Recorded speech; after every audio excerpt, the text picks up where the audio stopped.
Welcome to Modern Mystic Messages, and thank you for clicking on the video. If this is your first time here, welcome. If you're returning, welcome back. My name is Teresa, and I'm happy that you're here. And for all the new subscribers, there has been such an influx over the past few days. I definitely want to say thank you, thank you, thank you so much, and welcome to the channel. I am just full and grateful and overflowing.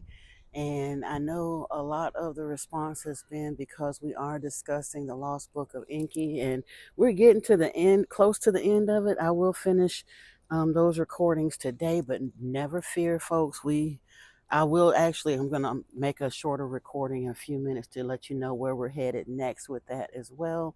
So we definitely have some good stuff coming up. The info is going to keep coming. Never fear. But today I wanted to talk about something that I actually had someone ask me to speak about, and I was hearing the phrase "get with the program."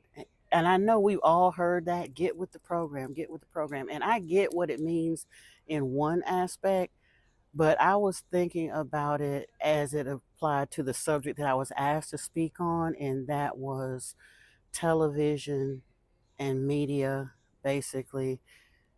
And let me clarify.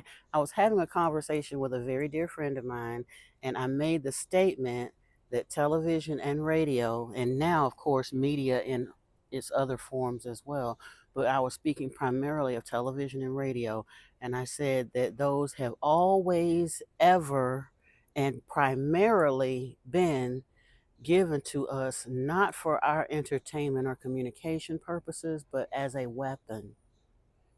And I know that's a bold thing to say. However, I meant it. I meant every word of it. And I want you to consider for a moment. I came into some information years ago, and I've tried since then to find the articles, the documentaries again. And oddly enough, I could not find them anywhere.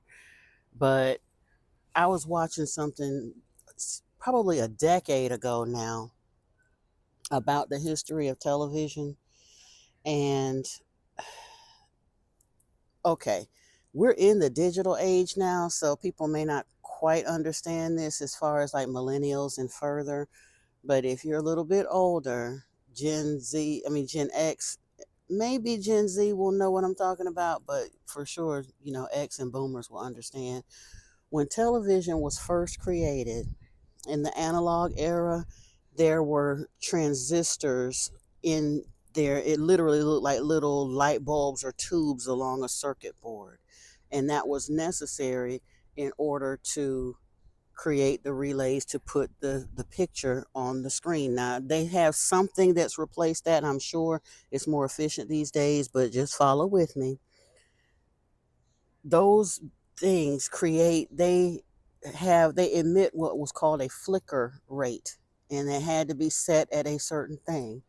Now, they could have chosen almost any flicker rate they chose, but the flicker rate that was implemented when television was first created was a flicker rate that would literally induce theta, put the brain in a theta wave state. It took about 5 to 10 minutes in small children, about 15, 20, maybe 30 minutes or more in adults. But it genuinely, if you sit in front of a television, an older television, the old fashioned ones long enough, back in the day, and it wasn't a super long time, generally less than the time it would take to watch an entire program. But if you sit in front of that television and watch it, didn't matter what the program was, it will put your body or your brain into a pre-hypnotic state. Why do y'all think that they call them programs? We can say now, oh, I got to go watch my show, but that's not what the networks call it. Back in the day, at least I haven't watched regular television since like 99, 2000, unless I'm hostage at somebody's house visiting. I just don't watch regular TV. But they say, oh, now back to your regularly scheduled program, right? With computers, we learn various programs. Now they call them applications if we're in an app. But if you watch it on the radio and on television, it was referred to as program because that's exactly what it was doing.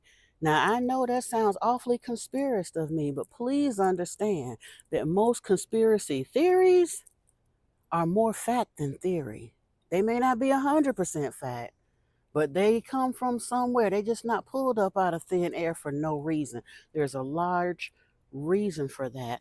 And then I had to stop and think about some of the agendas that were promoted to understand how much it really is programming and why would they do that.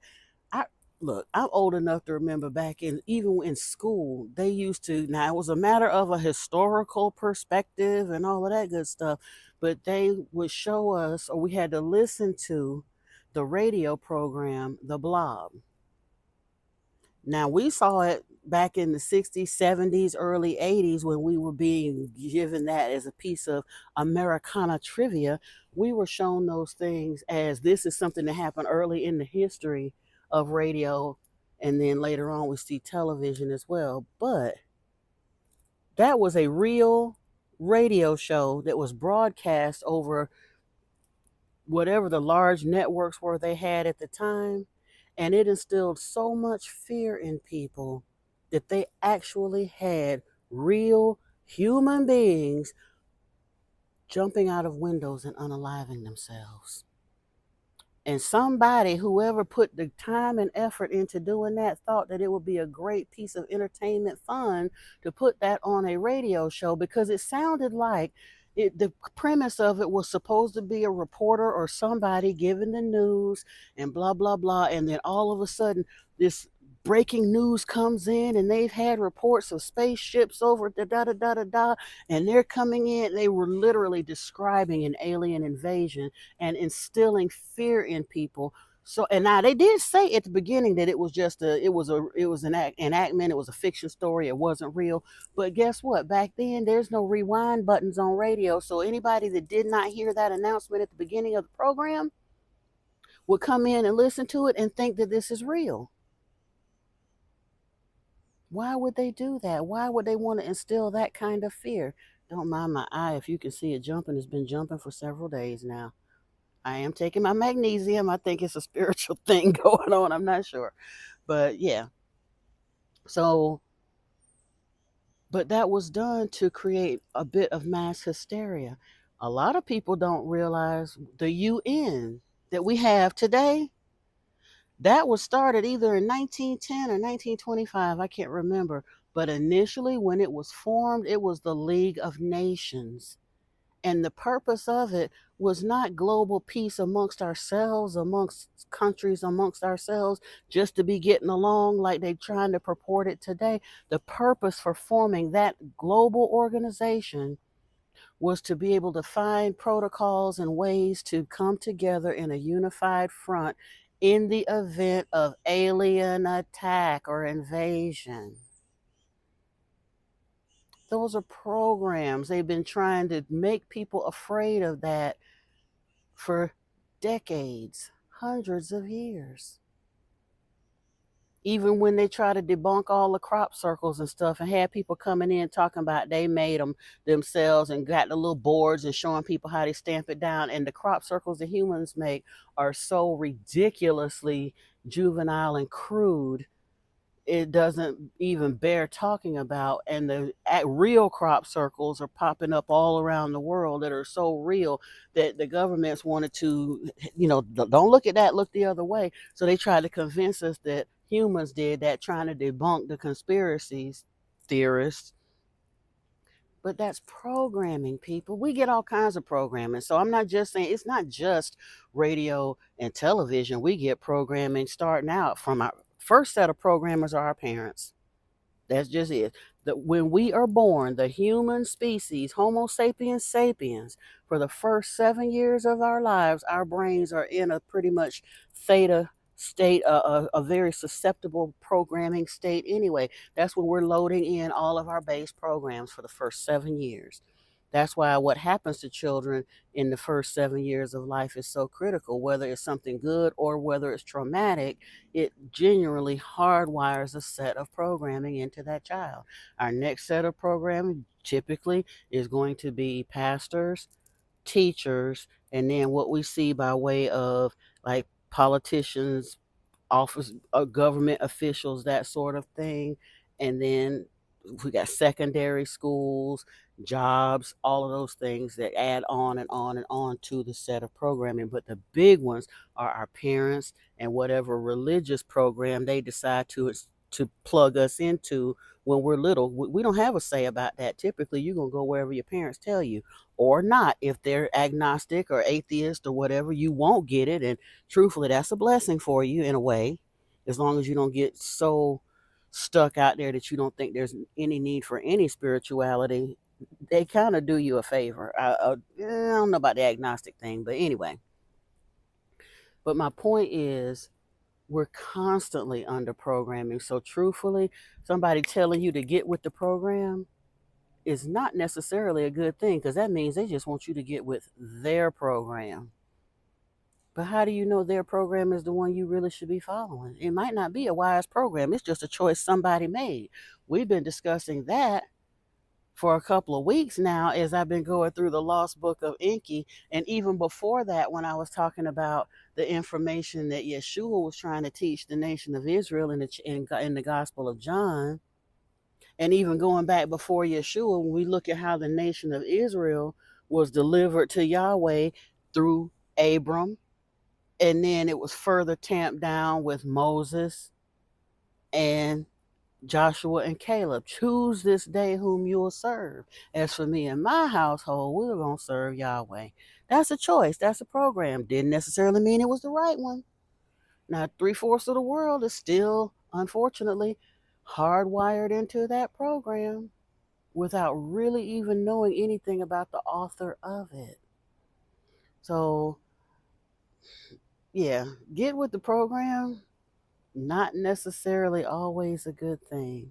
We really got to start kind of looking at who is writing the programs that we're allowing ourselves to be loaded with, and are they really for our benefit? Because the further I dig into the Enlilite program, that is Enlil, Yahweh, Jehovah, Allah, all the same person, goes by many names: Satan, Yaldabaoth, Demiurge, Saklas. Well, Saklas is not exactly, they're in league with each other, but no, Yahweh is not Saklas, but it is thought that he was sent from Saklas. But in any event, it's something that we really, really have to take into consideration to realize that we are the ones at this point that have to make the choice to change our programming. You are Neo. They showed us that. That's the crazy part. And if you have never seen the Matrix movies, I beg you to go watch that entire series, because it's not just a movie.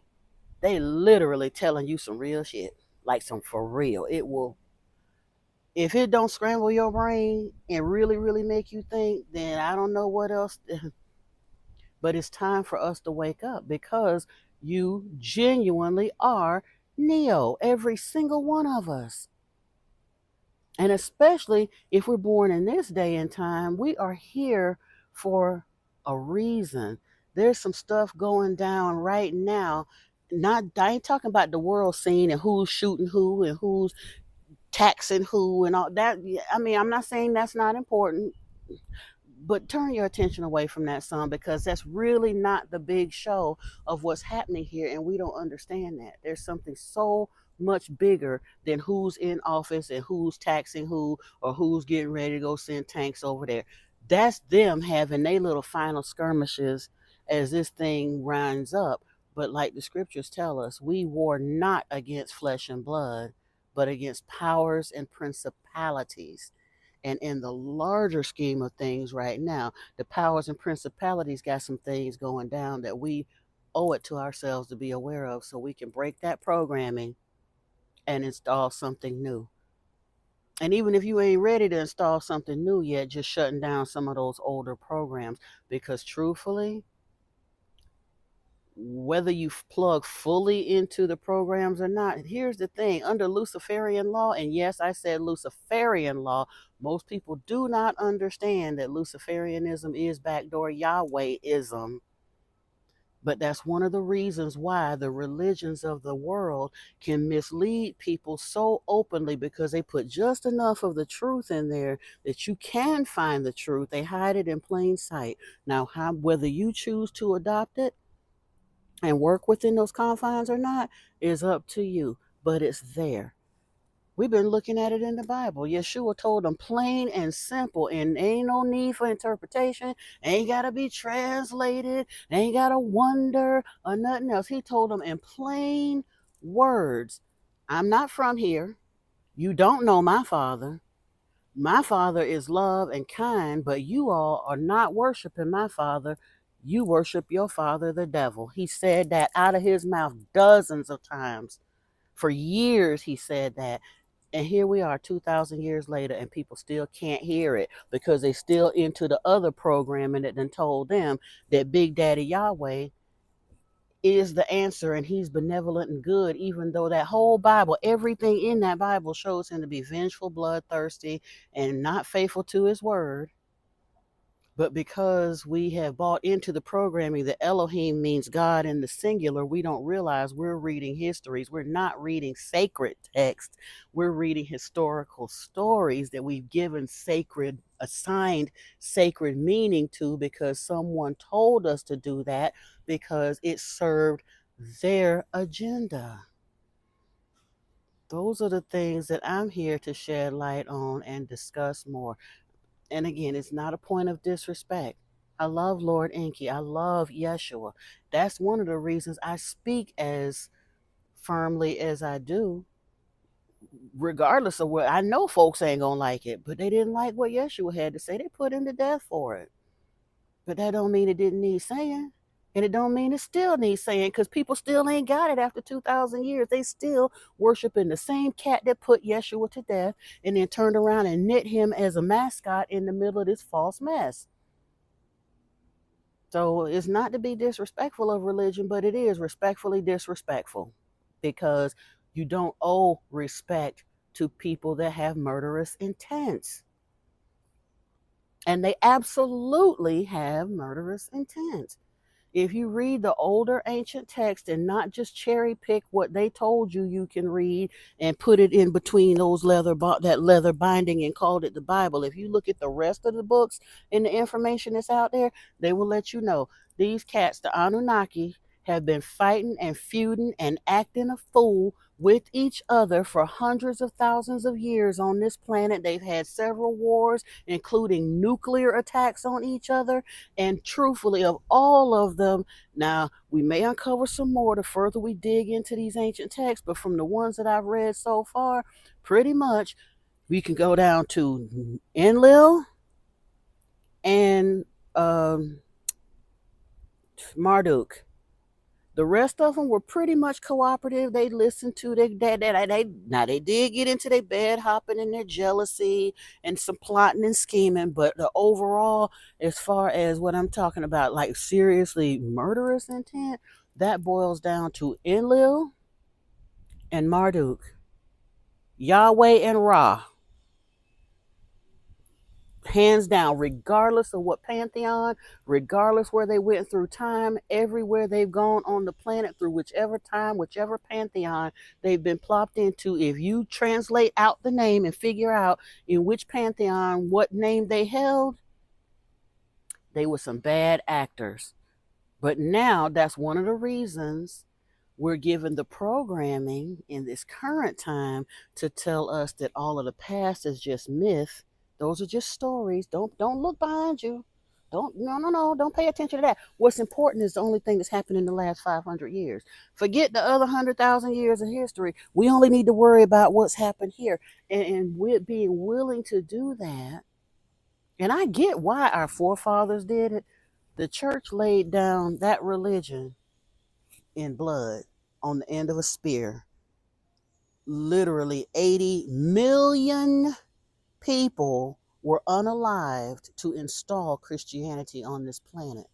And we ain't even gonna talk about how many millions have been unalived installing Islam on this planet. But between them, they are literally swimming in the blood that has been shed to put their religion out there, and everybody that don't agree with them got to be unalived.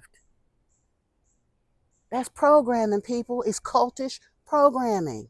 That doesn't make it right just because they were willing to unalive people for it and some people was willing to be unalive for it. That doesn't make it right. It just makes it another program.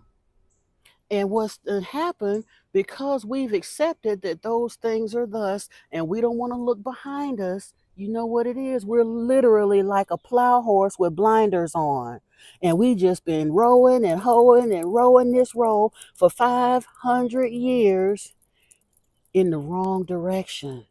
Ain't never look behind us to see how crooked that row is, because guess what? The one that's cracking the whip don't want us to look. They don't want us to look until we go right off the cliff, because the one that backs those religions never wanted us here in the first place and has attempted to get rid of us a couple of times. Even though the divine, the creator of all, saw to it that we got to stay here, he turned around and took backdoor credit for that. Oh, yeah, I saved y'all in the flood. No, he didn't. He was the one that tried to unalive us in the flood. And he was furious when he found out that Ziazudra and some of those with him survived. Furious, because it was his intention that humanity be wiped out during the flood. He didn't cause it, but he made it an absolute point that none of the Anunnaki were to alert humanity that it was going to happen. They went up in their spaceships to ride it out and wait till the waters receded, and they were not to tell us that it was happening. He was hot as a $2 pistol when he found out that some humans survived. And ever since then, he has zero love for humanity. And yet we still pray to him and give 10% of our money to him and bow down to him and do all the rest of that. And all because we love Jesus so much. Well, he was the one that helped unalive Yeshua. It's crazy. I'm trying to tell you, got the entire planet under a black magic spell, sealed with a binding spell, so that we stay blinders on, going the wrong direction until we go smooth off the cliff. And I'm just here to hopefully help wake them up, shake them up. A few folks, the old heads, they probably just gonna go on down with it because they like doing their rosaries and they like giving their tithes and they just like sitting and reading their Bible and thinking that that's the be all end of the story. And it's not.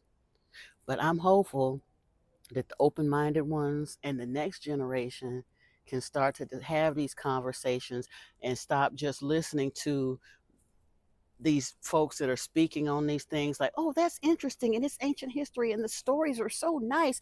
Yeah, they're nice, but when we hear it, that's a call to action for us on a practical level now. It's not just ancient stuff that we're listening to as an oddity or a curiosity. It has practical application right now. And that's the thing that has me with a sense of urgency. So get with the program? Not so much. Well, we can get with another program, but like I say, it's not one that is openly offered by their agenda. It's a sub program running quietly in the background. And that's the one we have to find. And that's the one I'm trying to help uncover. But that's as far as I'm going to go with that today. I do appreciate your time with me. And again, thank you so much for joining me. Until next time, take care of yourself and each other. Peace and blessings to you. Namaste.